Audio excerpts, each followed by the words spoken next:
PJNET.TV. It is 9 p.m. on the East Coast, and you are watching the PJNET bumper.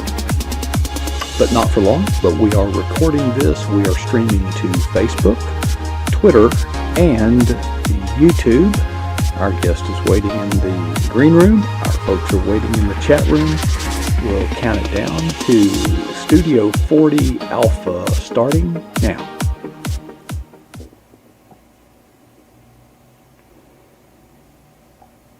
Well, good evening and welcome to PJNET.TV. I'm your host, Coach Prasick, and it is another night of first-time guest, which is kind of, in a way, odd because so many of you, when I tell you who it is, well, you can see it's Edie Melson.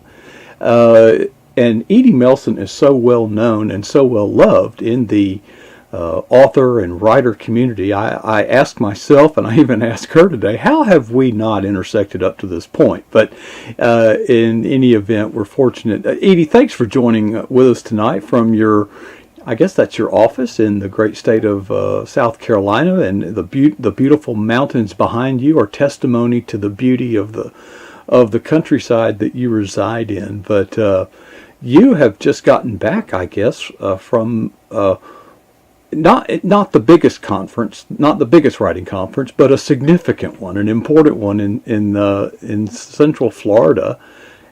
And I found out today when we talked that you actually work there.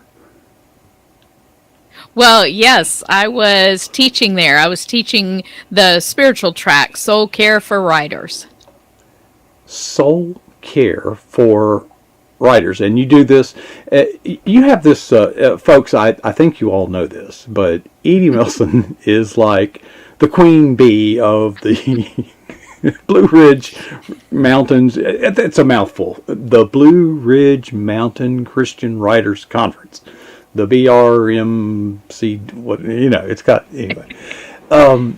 Edie, you've been doing that. That's quite an honor, and you have been capably carrying out your duties there for quite a long time for a young lady, a girl your age.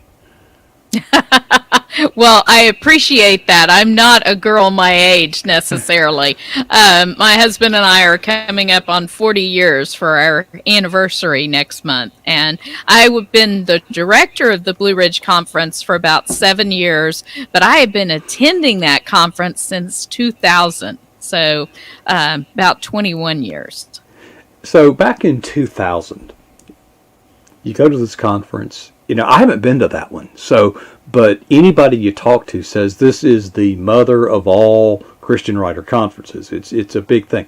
So you're there in 2000. So were you there to take over leadership? Could you see yourself directing that thing as you are today?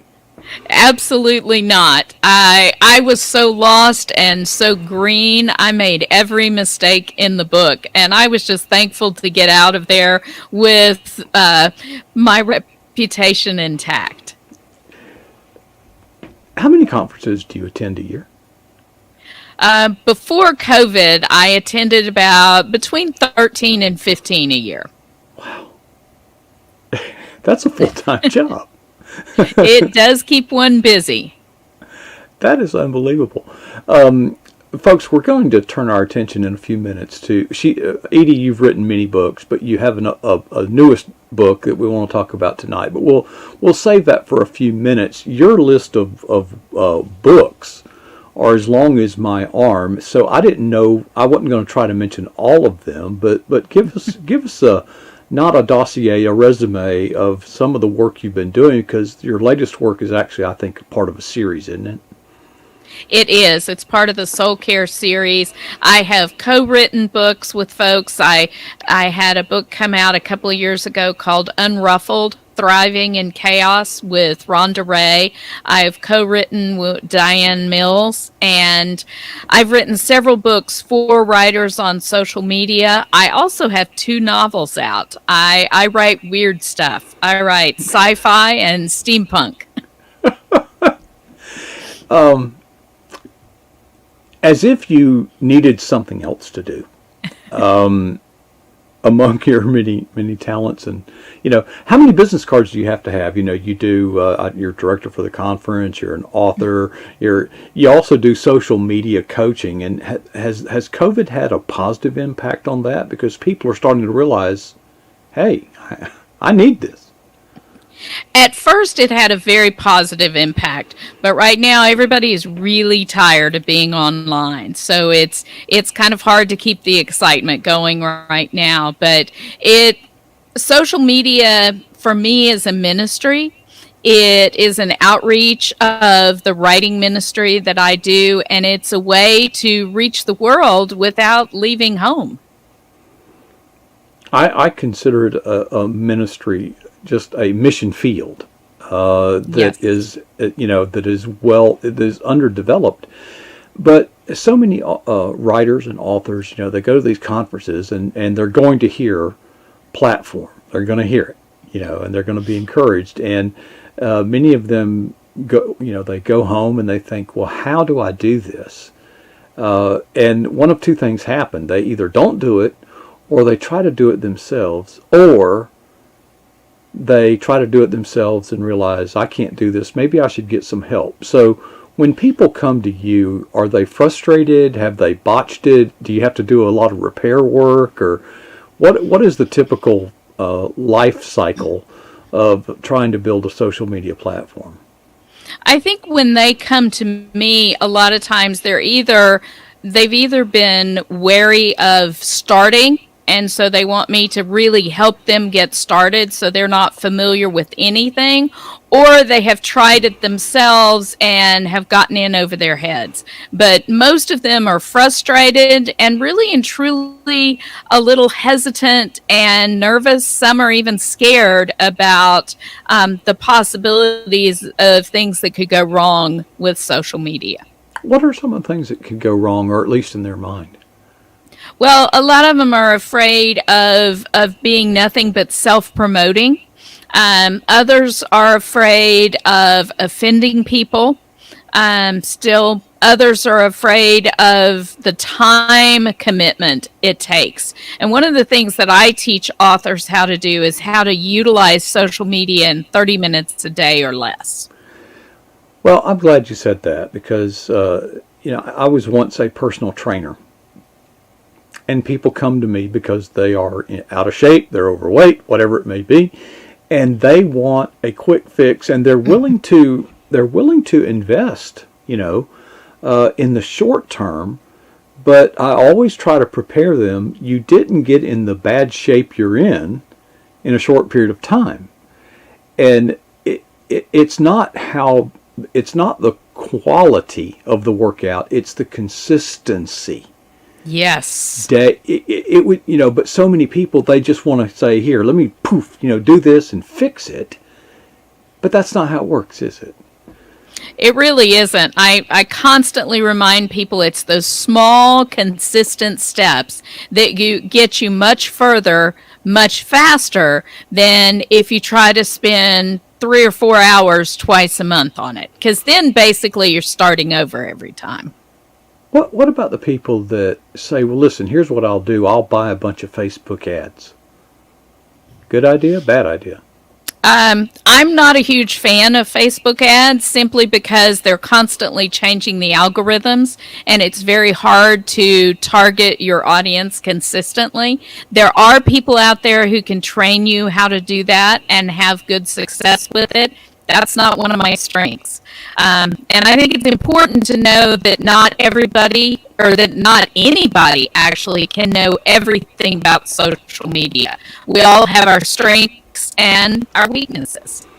What about, I see a lot of debate, and I'm not on TikTok, so I'm just an outside observer. But I see a lot of debate, particularly in the Christian community, about TikTok. It's reputed to be very author friendly, but it's also reputed to be on the dark side. I think any social media network can be author friendly and is definitely on the dark side. My calling to be online is to basically be a light in the dark. So the darker it gets, the stronger my calling. I'm not going anywhere till they kick me off. Oh, I can't. I want you to repeat that slowly now. Think about that. Social media is on the dark side. But what does that mean? Say it again. I love it. Well, for me, my calling is to be a light in the dark. And so the darker it gets, the stronger my calling. So I'm going to stay on social media as long as they'll let me and shine my one little light and proclaim the truth until they kick me off. Well, I'm ahead of you there. I've been kicked off of Twitter. And my take is, and I don't think anybody knows, but my take is this: social media is a mission field, in my opinion. It is on the dark side, and my take is that we as Christians need to put some weight on the other side of the scales. I heard a quote in Atlanta, Georgia, at an event that I had been invited to by a PJNET family member, Doug Carter. There were so many good speakers, including Vice President Pence. But it was a speaker, I don't even remember the name, but the theme of their speech was, it's easy to damn the darkness. What we need to do is light a candle. And I see a lot of people, authors, writers, Christians, people of all types, frustrated with the toxic, divisive, is it divisive or divisive? Tomato or tomato? It can be kind of depressing, but I would concur with you, Edie, that our calling as Christians is to hold our light, or put it on a lampstand, I believe the scripture says. And what better way to do that than on social media? Absolutely. I find it is very fulfilling to walk through social media and to share God's love and to share the truth. And so far, I haven't encountered too many ugly trolls along the way, but God didn't call me to an easy path. I don't think he called believers to an easy path. He told us to go to those who are sick, to put a light in the darkness. And I don't think there's any place much sicker or much darker than social media at times. If we abandon it, who are we leaving it to? Well, that exactly. Every once in a while a new platform will pop up, Rumble or, whatever. And you'll hear this mumbling, this murmuring of, we need to go over there where we can speak freely.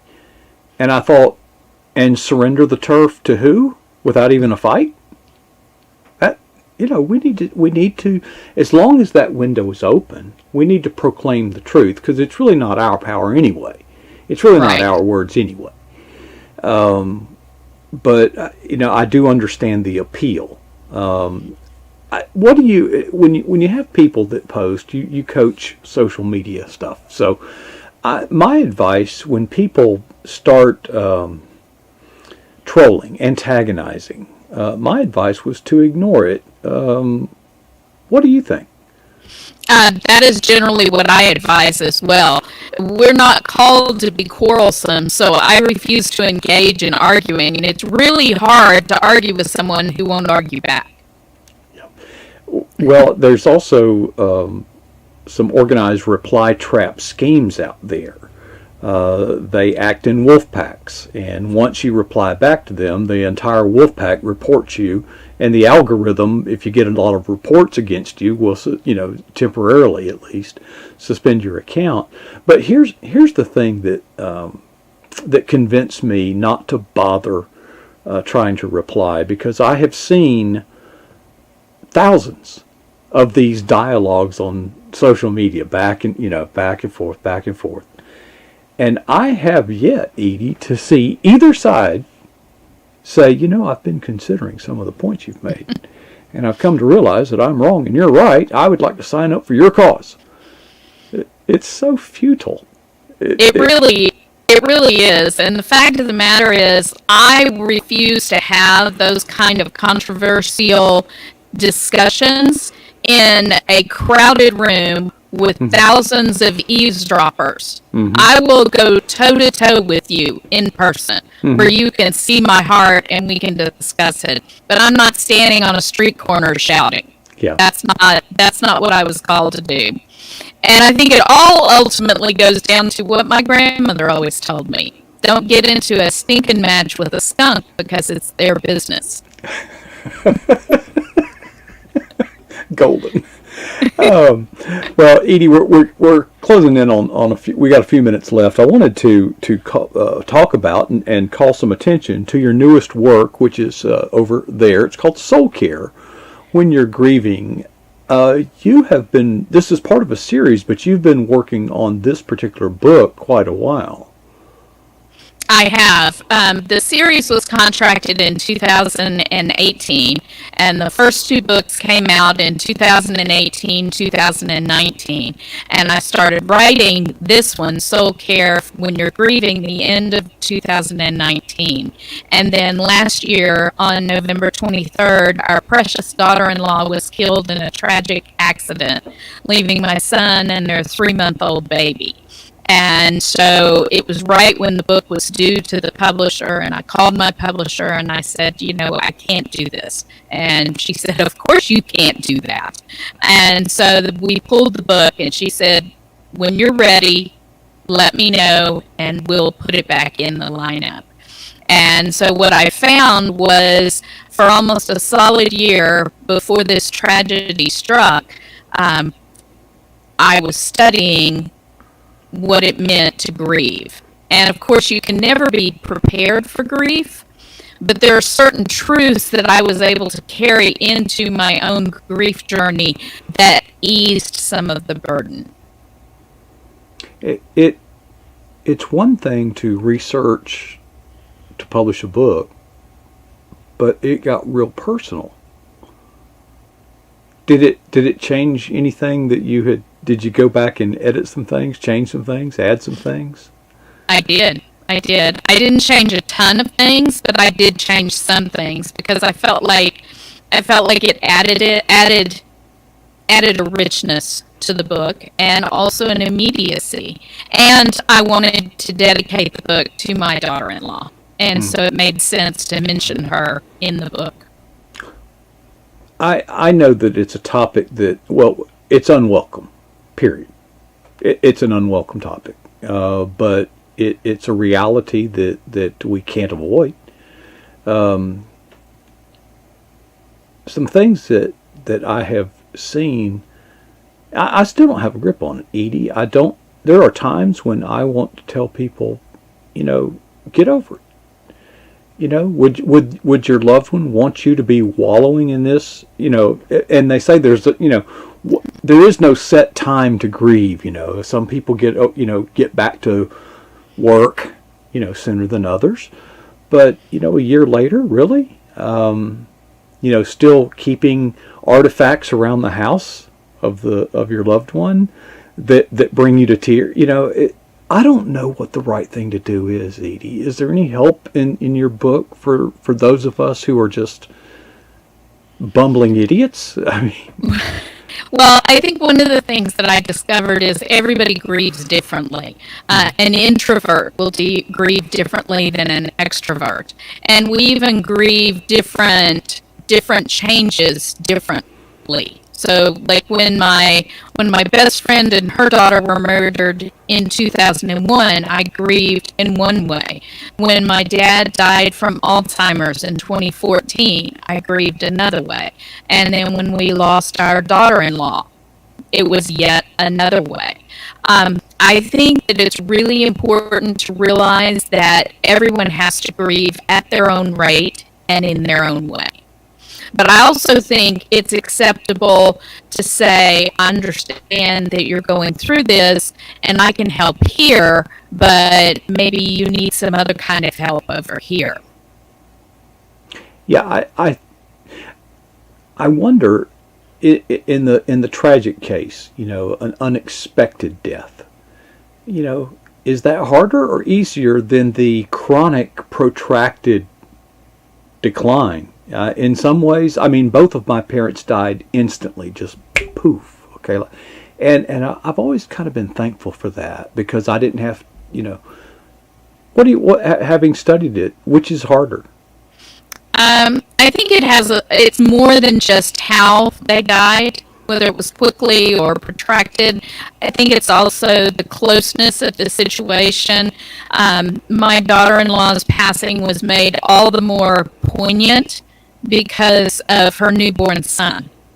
And so, she missed the first step, the first word, the first sitting up, the first rolling over, all of those first. So this has been a difficult year. But then again, we see her in her son. Her son looks a lot like her. So, in some ways it's much harder, in some ways it's not.